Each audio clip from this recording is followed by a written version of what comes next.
What is going on? Welcome back to In the Corner. I'm Cash. This is episode 38. Today is Thursday, April 10th. We've got a really fun episode lined up for today. Huge weekend coming up in combat sports. There may not be a ton of events, but the events we do have are quality. We have UFC 314, which is one of the most stacked UFC pay-per-views in a while, headlined by the featherweight title, which will be vacant at the time between Alexander Volkanovski and Diego Lopes. And then the IBF WBA in Ring Magazine Unification Welterweight World Championship between Jaron Boots Ennis and Eimantas Stanionis. We've also got PFL World Tournament tomorrow night, a Pro Box TV card on Saturday, and a very good Eye of the Tiger card coming up later tonight. We got some breaking news with the GFL, the Taylor Serrano 3 press conference yesterday. That was a lot of fun. Keyshawn versus Edwin De Los Santos looks like it's going to be happening. So much stuff to go over. Let's jump right into it. So, obviously, the big fight this weekend is UFC 314.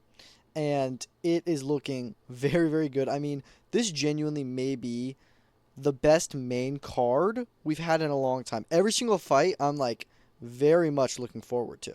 I think it's going to be, a whole lot of fun.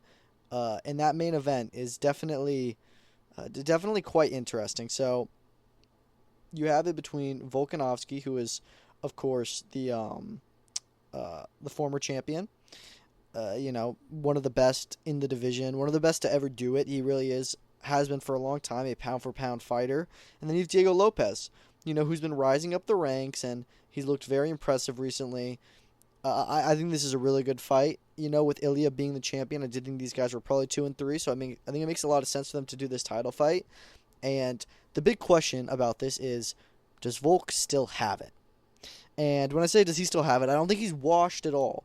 But does he still have it to, after two losses by finish, to go in there after a year off, I think he's 36 now, and get in with, someone who's a lot younger, a lot hungrier, and potentially more devastating in his fighting style and such. Does he have it? It remains to be seen, but I cannot wait for this fight. I think it's going to be awesome. As for who I'm picking, it's hard to say, but I think Volk very much should be able to win this fight. He should. He is undefeated at featherweight, hold Ilia Topuria. And I think that while I do really like Diego Lopes, and he's been one of my favorite fighters in the UFC over the past few years, and I think that he has a good shot in this fight, I still think that there's some holes in his game. I think that Volk is definitely a more skilled fighter. He's more experienced. He's been under those bright lights more. He has that championship pedigree. We don't really know if Diego Lopes has that yet. Volk has been through the tougher fights. Sure, he's had more adversity maybe as of late, but this should be a fight that Volk is able to win. The question is, he's older. Can he still take those shots? How hungry is Diego Lopes? How is this fight going to play out? There's so many questions, so I think it's such a fascinating fight. But as for my pick, I'm going to have to say Volk, probably by decision. I was looking at his record. I was surprised at how, a few finishes he had. But, yeah, I'm going to have to say Volk on this one. But that doesn't mean that Diego isn't capable of pulling off an upset. He's a very live dog in this one. I think it's a great fight, and I'm very excited to see it. It's just question, is it time for Volk's run to end? And if he loses this one, you may have to make a case for him to retire. He's one of the best guys in the UFC. Very wholesome guy, really fun character, and he's a great fighter. And while I like to see him keep going, if he loses this one to Diego Lopes, which I don't think that he will, he at least shouldn't lose this one.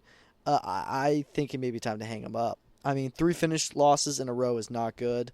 And maybe Diego Lopes time to reign, but I think Volk should be able to get this one done. I'm going to pick him probably by decision. A late stoppage is possible. I think he does it by decision. Co-main event, very intriguing co-main event at lightweight. Michael Chandler, Paddy Pimblett. This is another one. I don't know where to go. The Volk and Lopes one, I'm very comfortable with saying, if Volk should be able to do this, I'm going to put my faith in him.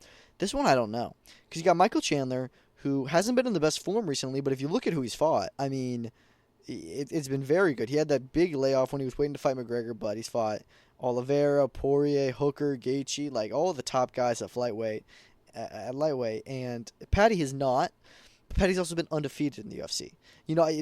Two different types of careers recently, where Chandler's already been at that championship level and hasn't been too successful. He hasn't looked bad. He's been able to handle his own in there. But Paddy's been so dominant, at least for the most part, throughout his UFC journey. I'm gonna have to say that this is a fight that Paddy should win, maybe just because of what we're hearing. He's supposed to be, what we're seeing.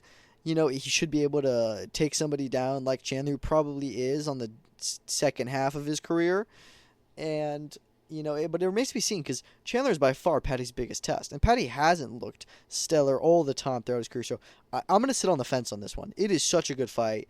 I'm really excited to see it happen. Kind of surprised they actually made it. But, yeah, I'm really looking forward to that one. And I just want to say that Conor McGregor put out a tweet saying he's interested in the winner of this. Obviously, he's at his thing with Michael Chandler. There's been talk of him and Paddy. But it's just interesting that he's watching this one.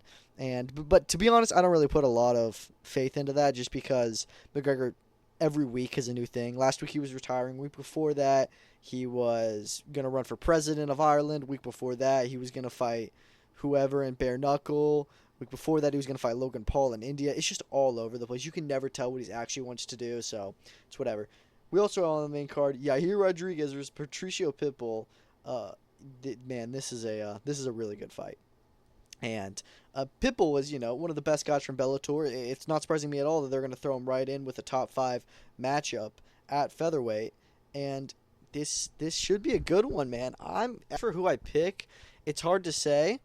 A lot of the question with the Bellator guys coming over is, even though they're very good fighters, the UFC roster competition is a lot different to the Bellator competition. And it remains to be seen how is Pitbull going to handle, fighting all these top guys, because he's a top guy. He should be fighting these guys. So I'm going to go with Yair Rodriguez, but I'm not at all super confident in that. And I actually kind of want to pick Pitbull. Yeah, I may sit on the fence of this one as well. This is such a good card. It's a tremendous fight here. I can't believe that they're making this one for Pitbull's debut.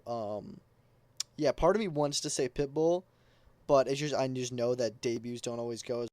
Yeah, it's a tough one to call. We'll have to see. I may sit on the fence. Part of me really does want to say Pitbull, so I may go with that. But I don't know, man. Yair Rodriguez is very good. So let's just see what happens on Saturday.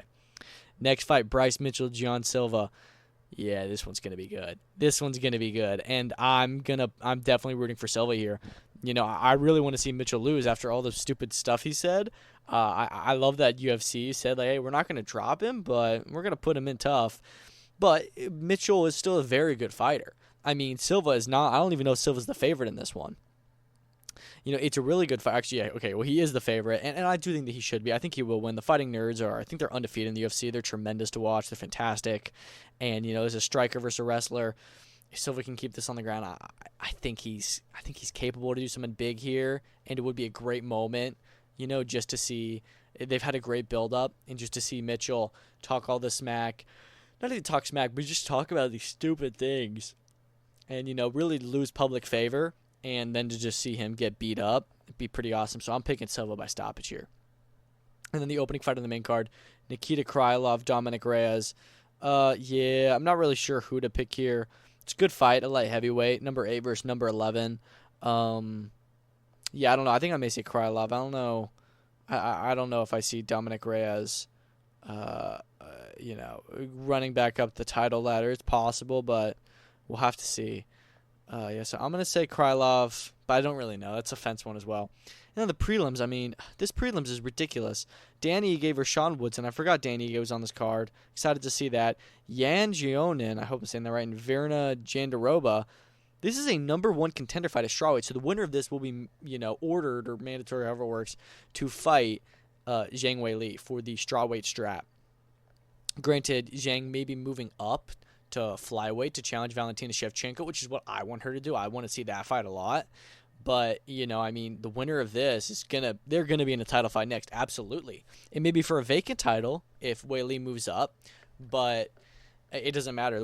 I can't believe that's how good this card is that this is the 7th fight down and it's a title eliminator. I know it is a women's title eliminator, but still, it's a very good card, and I'm really excited to see this fight. Yeah, I'm going to pick... I do see a lot of people are picking Verna Jandaroba, and, I think she can. I think she can probably handle this one. We're going to have to see, but it should be a really good fight, shouldn't it?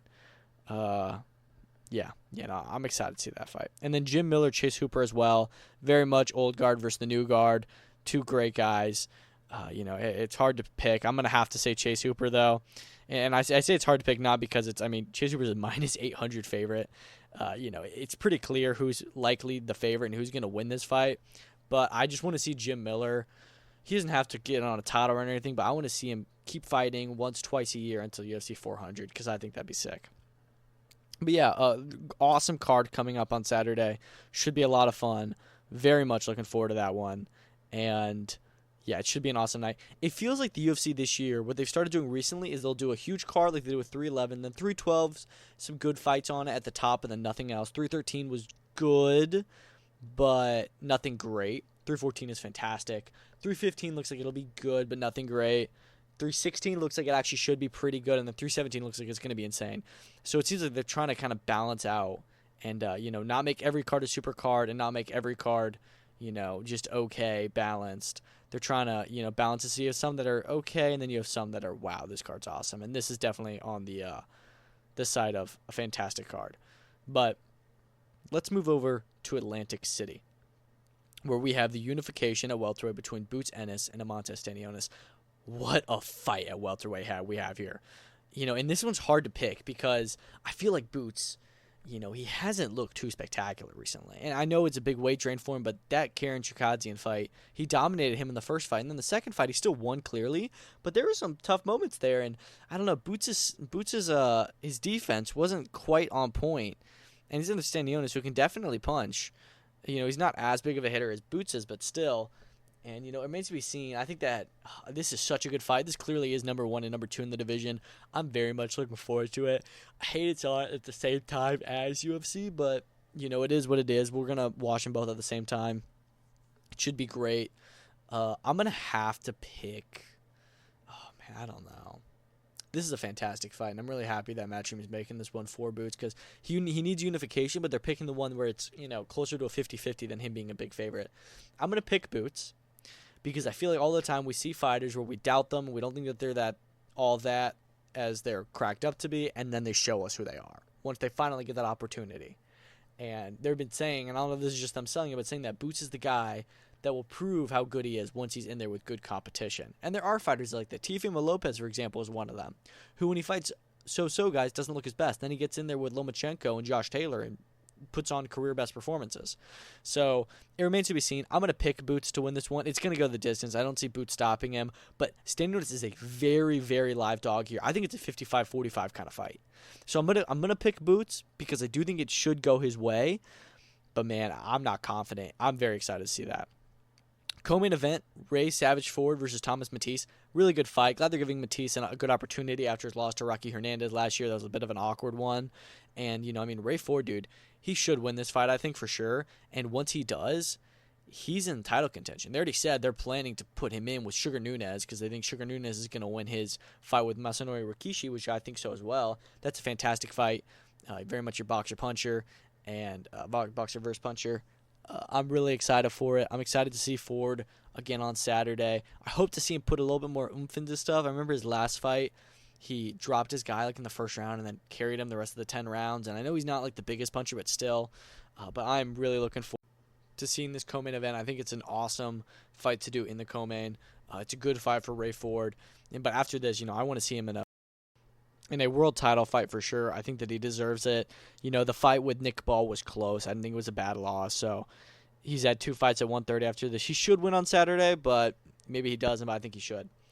Also on the card, you have Arturo Cardenas versus now Edgar Joe Cortez. This one does suck because I know that he was supposed to be in with one of Boots' guys who trains with him, and it's supposed to be a really good fight.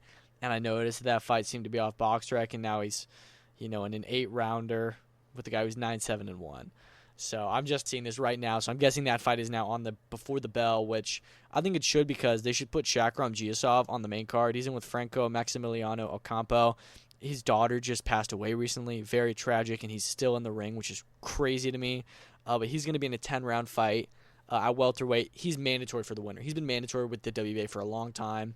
It seems like he's agreed to a step aside, and he will be ordered to fight the winner. So say if Boots wins and he moves up, then it won't really matter. But if he wins and stays there, or Stanionis wins and stays at 147, they're going to have to fight Shakram Giasov next, and he deserves his title shot. So looking forward to seeing him in action this Saturday. It's a fight he should win, and yeah, I hope he gets the win.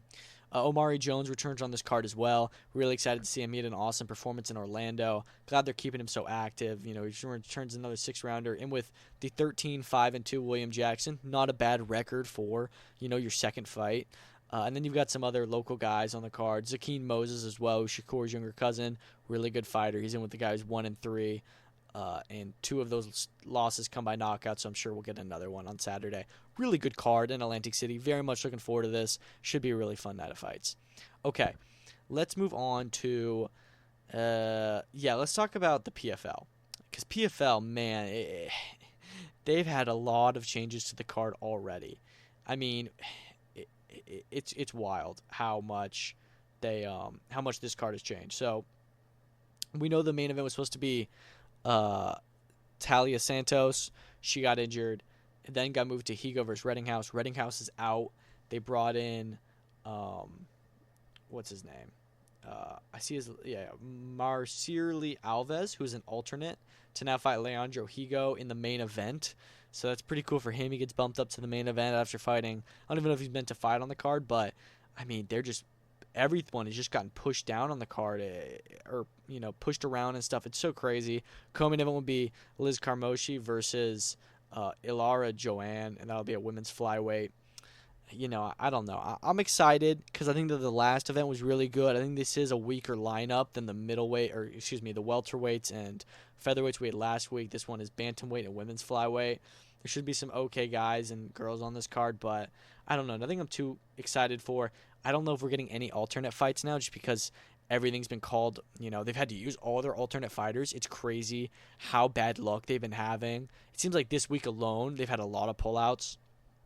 I get it. It's hard to get 8 fighters in each division and never go perfect, but the tournament hasn't even started yet, and we're already getting this many pullouts. It really, really worries me what's going to happen once the tournament starts rolling out, because those injuries and stuff like that is not good once you've already started the tournament. So hoping for the best. I'm not really going to talk about this card too much. There's not too much exciting. I'm sure I'll talk about it more on the next episode once we've already seen it. But as of right now, I'm excited, but nothing too crazy to me. We've got a very good Eye of the Tiger card this week. We're supposed to have one in March with Eric Bazzini and Stephen Butler. That didn't happen, which was very unfortunate. I hate that they canceled the whole card. But anyways, we've got a triple header here. You've got Dimitri Asano versus Francesco Patera. Asano's pretty good. This is him stepping up at lightweight, fighting for the WBC Continental Americas belt.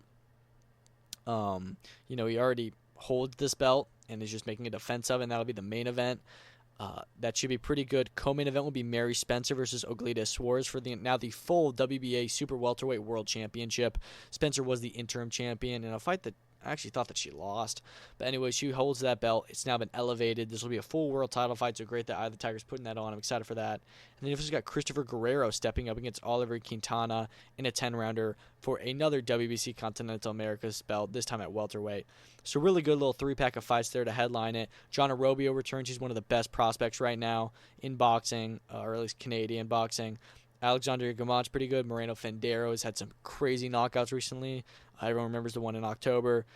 And then you got the pro debut of Eric Israelian, and we were supposed to have the pro debut of Wyatt Sanford. That did not happen. I know Sanford was an Olympian. I'm not sure if Israelian is as well, but it is what it is. Really good Thursday night fight card, and yeah, I'm looking forward to it, man. Eye the Tiger always puts on exciting events, and I don't know if it's because they just match up their guys with journeymen from Argentina in particular. It feels like it's always Argentina, but I don't know if that's the reason or what, but there should be some pretty good on Thursday night, which is tonight. So looking forward to that. And then on Saturday, we have the Pro Box TV card in Maryland, promoted actually by Lamont Roach Sr., so you're going to have the younger brother, Jordan Roach, on the card. I'm sure Lamont Roach Jr. himself will be there, headlined by Jordan White, Jose Matias Romero. Good fight at super featherweight. Looking forward to it. Again, not much to say. Not a ton of huge fights. Stephen Shaw returns. He is in with Rafael Akpegiori. He had some losses to F.A. Jogba and then Joe Goodall in 2023, but he's back now. That should be a pretty fun heavyweight co-main event. And then some other good cards on the card. William Foster III is in a 10-round super featherweight fight.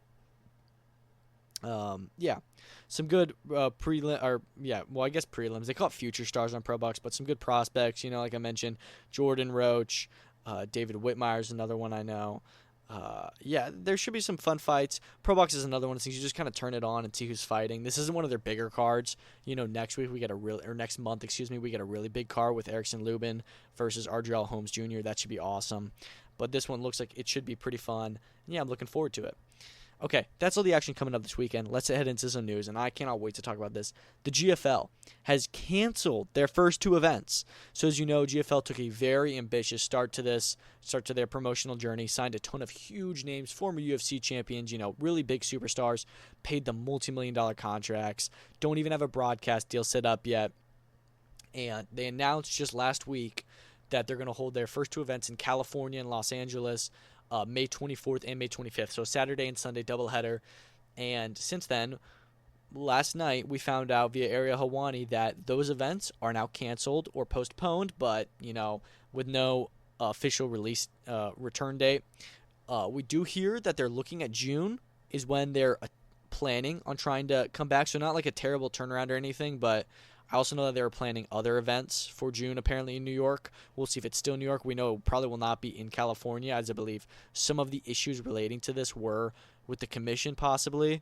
The main issue being that one of their investors seems to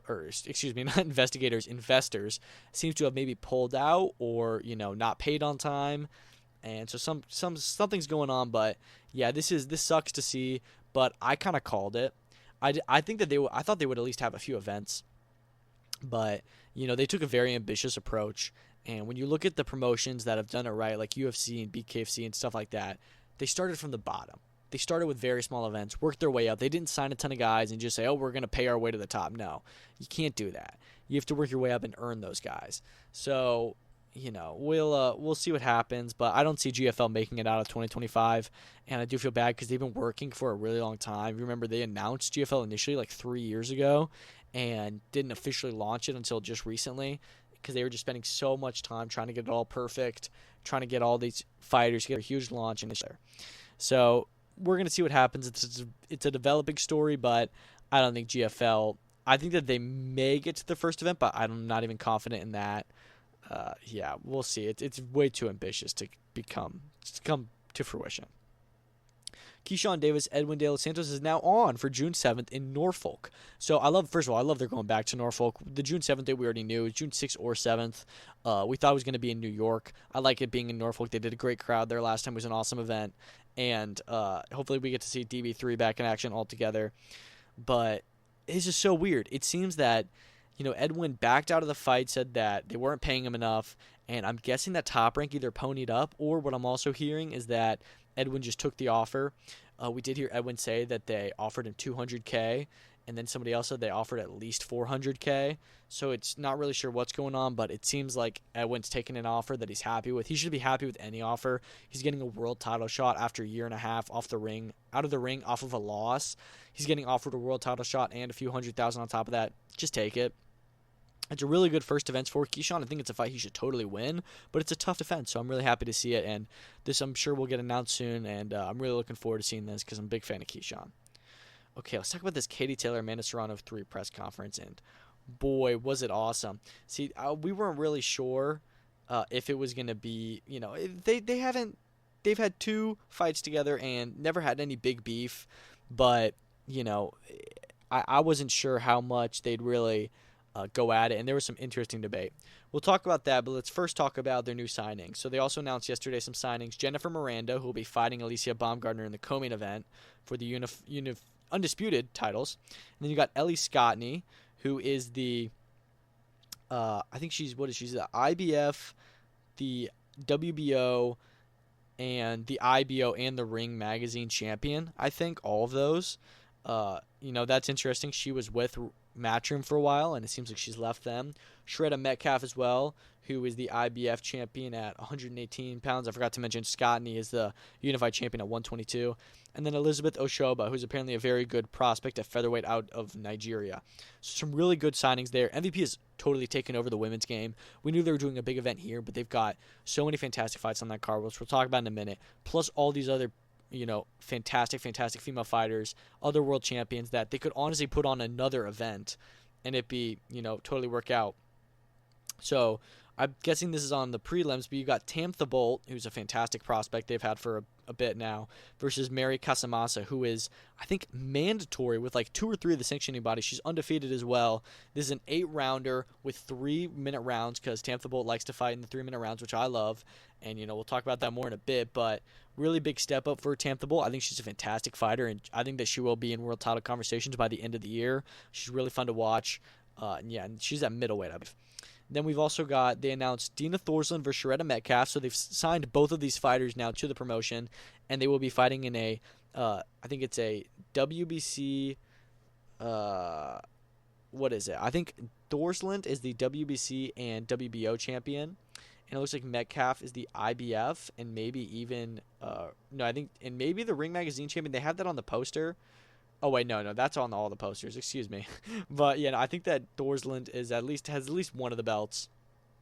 Metcalf has one of the belts as well, so good unification there. We'll see who wins that. I think it should be Dina Thorslund. I haven't been too impressed with Shredda Metcalf as of recent, just because her fight with Mio Yoshida, wasn't sure if she won. Thorslund is one of those underrated fighters. I'm not sure if I've ever fight, but I've heard very good things about her. And then you've got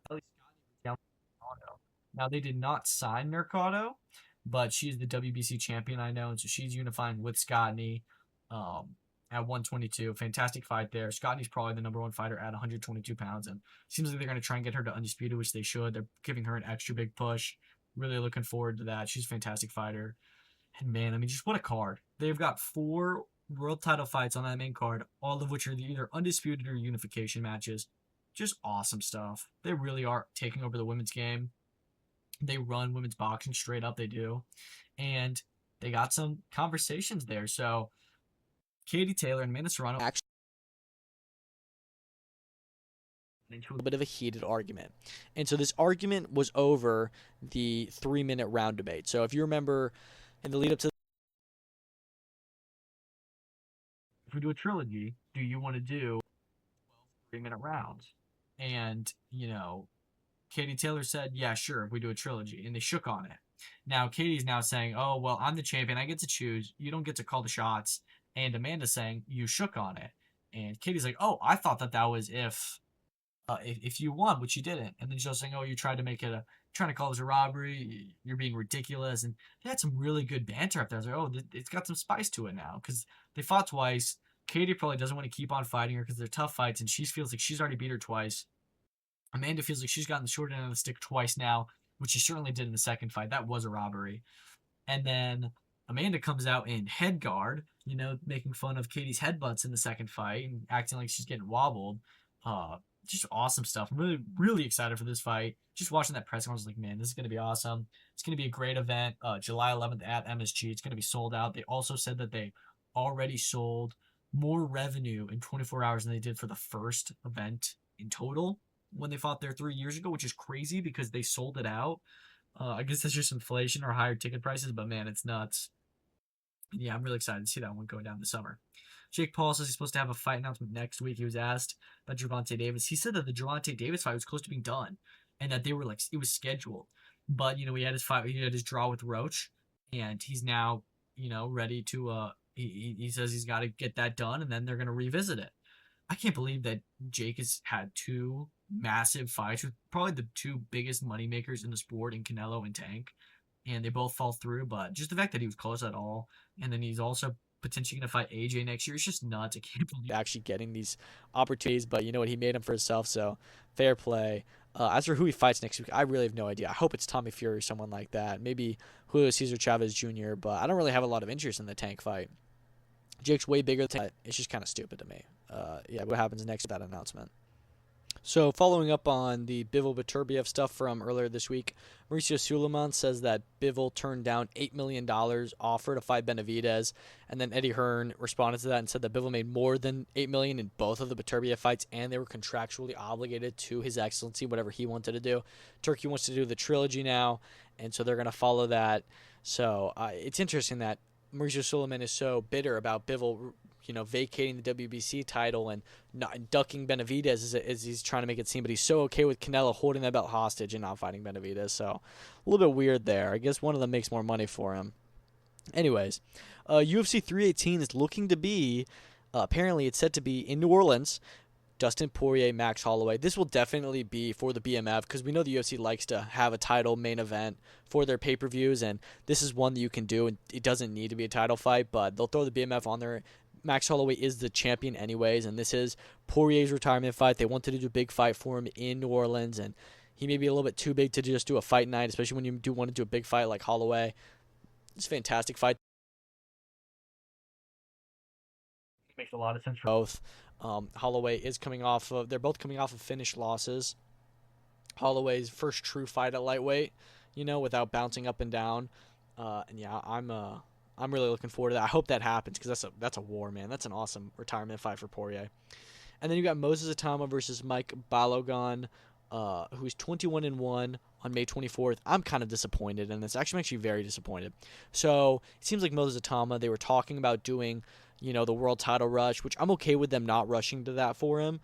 But it does feel a little bit like he's above these fights. He's already at British level. He's already at world level, really. But he's at least at British level, and he should be fighting guys like David Adeline, Jamie TKV, guys like that. We shouldn't be talking about him doing, fights like this. Like, he's just kind of wasting his time, especially when he only fights every 6 months now. He really needs to get more active. It just feels like wasted time to get in there for 2 rounds and then leave and not come back for 4, 5, 6 months. So I hope they get him a big fight this summer.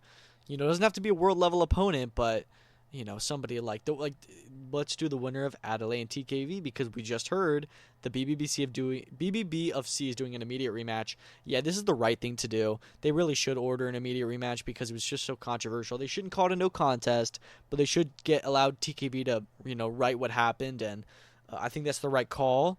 It was a really hard fight to watch. It was awful. So part of me is like, whatever. But in the idea of doing what's right and what's fair, they should do a rematch. So maybe the winner of that gets to fight Moses Atama, but I just hope that they, take an accelerated approach because he's ready to fight better competition than Balogun. He's only fought, 2 10-rounders ever, and he's been stopped by Murat Gassiev a year or 2 ago. Yeah, it's just, that's the only fight of notability he's had, so whatever. Golden Boy is planning to do a Dallas homecoming for Virgil Ortiz Jr. This doesn't surprise me. I think that makes sense. He, just had his big fight in Riyadh, and he fought in Dallas I think it was a bit ago, and he's a big name, and he's honestly maybe the top guy at 154. In fact, we heard a little bit ago that he was potentially in negotiations with Bakram Murtazaliev. If they do that as the Dallas homecoming, oh my God, that'd be a phenomenal fight. That's probably the best fight at 154. Hold maybe Fundora, but I think that Ortiz and Murtazaliev may be better than Fundora. So, I would love that to be the case. I don't know if it will be, but Ortiz, I'm sure, will be in there with another top guy because he does not duck anyone. Okay, TKO wants to tweak the Ali Act to have its own belts. Yeah, we knew this was likely going to happen. The Ali Act prevents promoters from making their own belts in boxing, and we know that's what they want to do. They want to make it the UFC model. I'm honestly okay with that if they can get it done. That doesn't really matter to me too much, but it's whatever. It's not the biggest deal in the world to me. I just don't want them to tweak it too much and give TKO too much power in the sport of boxing because the Ali Act is there for a reason. Okay, Shakur versus Zepeda. We know that's looking like it could happen. Matchroom and Golden Boy apparently are having positive conversations, and they want, this is what Eddie Hearn said, I doubt Golden Boy will do this, they want it to headline a Matchroom Golden Boy 5v5, which I think would be awesome. The question is that how many fighters does Golden Boy have to really put into 50-50 fights with Matchroom? Matchroom has a lot more fighters. And, it's something that Hearn said that I didn't hate is that you can do 5v5 all the way down to the prospects. You can do a 6-rounder on there, between two top prospects. Obviously, you don't want to risk it for those guys. You don't want to put two undefeated potential future world champions in with each other, but why not? Risk it. Let's do it. I would love to see a matchup going on by 5v5, especially with Eddie and Oscar's feud. I think it'd be a lot of fun. And Shakur Zapata is the perfect headliner. Except for maybe Opataya and Zerto, which we're hearing that Zerto versus Dordikos is officially set for June 28th. Pretty sure we already knew that, but now it's looking like it's official. So looking forward to seeing that one get done, should it happen. Eddie then also mentioned in that interview that it's looking like the Matchroom Queensberry 5v5 will be in like July, August time. It's been pushed back a little bit. I don't know if we really need to do a second one. I'd rather see different promoters do it, but I love the 5v5 format and hope that we get to bring it back more. Ryan Rosicky is injured and out of the Badu Jack fight on May 3rd. I just saw this one time on Twitter, so I don't know how legit it is. I haven't heard it a lot, but this WBC Cruiserweight title is absolutely cursed. There's still enough time to get Badu Jack a replacement opponent. This fight is still over, a little bit over a month out, and I want to see Badu Jack return on that card and see the Cruiserweight title continue to be fought. But, just Ryan Rosicky, he had like 3 or 4, maybe even 5 scheduled fights with Noel Michaelian last year, and they all fell through. And then Michaelian was, became champion in recess, and Badu Jack stepped back in. And then I know that Rosicky fought for the interim title, and it was a draw. And now it seems, okay, we're finally going to get a WBC title fight at Cruiserweight. And then Rosicky gets injured. So who knows if it's going to be Jack for someone else. But poor Ryan Rosicky has been WBC mandatory for like 2 years and still has not gotten his title shot. So that's unfortunate. It's supposed to be a good fight, but hopefully we can still get somebody good in for Badu Jack. I don't know who that'd be. There's not a lot of guys at, Cruiserweight that it could be. I guess you could do Alexei Popin or Michael Cieslak, maybe like a former champion like Gulamirian. I don't really know who it would be, but hopefully he gets to stay on the card. Movsar Evloev drops the Aaron Pico fight to wait for the title shot next. I don't blame him. It was definitely a fight Evloev would be the favorite in and would probably win, but you still don't want to risk it when you are, essentially the number one contender, and he is probably going to fight the winner of Volk and Lopes. So I don't blame him for wanting to wait for the title. But you don't know how long you're going to be waiting for, and he last fought in December, I think, so it could be a while out of the ring, or out of the cage, excuse me. Peter Yan versus Umar Nurmagomedov and Marvin Vettori versus Shara Bullet are looking to be booked for the UFC Abu Dhabi Fight Night in July. Very excited there. We've heard that Yan and Umar is the plan. That is a perfect fight for number one contendership at bantamweight. I did just see that Peter Yan said that Umar won't be ready in time, so he's willing to fight anybody. I hope that's not true, because that is such a good fight to do to be mandatory for the title. But we'll see. And Marvin Vettori versus Shara Bullet is a really good fight, I think. And Shara is not going to take any steps back. He still wants to be right at the top, and taking on Marvin Vettori is a pretty tough test after losing the MVP. So really excited to see that one as well. The EBU has ordered Shakan Pitters versus Brad Ray for the vacant title. So this is after Daniel Dos Santos did one over on both of them, where, you had the Shakan Pitters fight initially scheduled for February. He pulled it out of that a week before. And then you get into the fight week and Pitters pulls out, and then Rhea steps in. The night of the fight, Dos Santos pulls the plug. And so I'm not surprised he's getting stripped, because he's done this twice now. And, Pitters and Rhea, the two guys that he was supposed to fight, now they get to fight each other in a pretty good fight, an all-British fight. So I'm not mad at that at all, and that'll happen soon on a GBM show, I'm sure. Lastly, Keoman Agyarko has stepped in for Ishmael Davis versus Ryan Kelly. So this was meant to be a British title eliminator at 154. I don't think it still is, but Ishmael Davis got injured, which sucks. That was supposed to be a good fight. But you know what? I'm glad Agyarko is stepping in. I said after his last fight, which was just, a couple weeks ago, so he's doing a really quick turnaround. I didn't even think about how, he literally fought, 2 weeks ago, and he's going to fight next weekend now. It's crazy. But how, he should be in bigger fights than this. He should be in real fights, and that he should fight the winner of Davis and Kelly. And Davis is out, so he steps in versus Kelly, and I think that's a good fight. And, yeah, looking forward to it. Just some last-minute additions here.